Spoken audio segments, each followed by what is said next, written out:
अस्सलाम वालेकुम वरहमतुल्लाहि वबरकातुहू। नाज़रीन व हज़रात, मैं हूँ आपके साथ आपका मेज़बान अब्दुल वाजिद और आप देख रहे हैं तस्नीम टीवी। आज 22 दिसंबर को जामिया तैयबा मेमोरियल स्कूल शास्त्री नगर में मुजाहिद आज़ादी मौलाना मजहरुल हक को खिराज अक़ीदत पेश किया गया। इस मौके पर राष्ट्रीय मुस्लिम महासभा के सदर सैयद साहिब आलम साहब ने उनकी ज़िंदगी पर रोशनी डाली और ये भी बताया कि मौलाना हिंदू मुस्लिम इत्तेहाद के हक में थे। वो मुल्क में बाहमी हम आहंगी को बरकरार रखने में यकीन रखते थे और उन्होंने कई मौक़ों पर ऐसा किया है।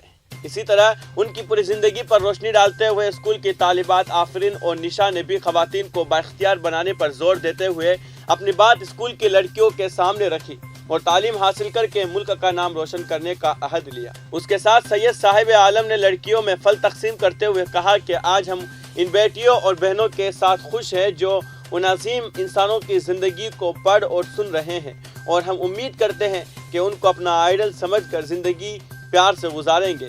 मोहब्बत और इल्म से ख़वातीन की ताकत को सजाएं और मजबूत करें। उन्होंने स्कूल की तमाम ख़वातीन, असातिज़ा और स्कूल इंतज़ामिया को मुबारकबाद दी। हमारे मदरसा जामिया मेमोरियल स्कूल के अंदर बच्चियों ने मौलाना मजहरुल हक साहब की जीवनी और उनके हिंदू मुस्लिम एकता, भाईचारे और नशे के खिलाफ और महिला सशक्तिकरण के खिलाफ, महिला सशक्तिकरण के पक्ष में जो बात कही है वो बात हमें गौर करने की जरूरत है और बच्चियों आपको इस पे अमल करने की जरूरत है।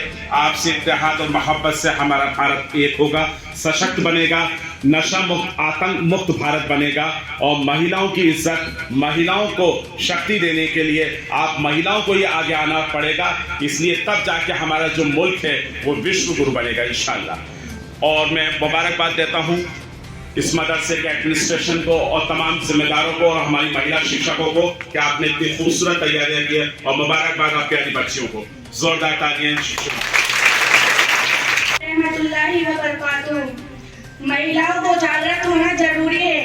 एक बार जब वो अपना कदम उठा लेती है, परिवार आगे बढ़ता है, गांव आगे बढ़ता है और राष्ट्र के विकास की ओर उन्मुख होता है।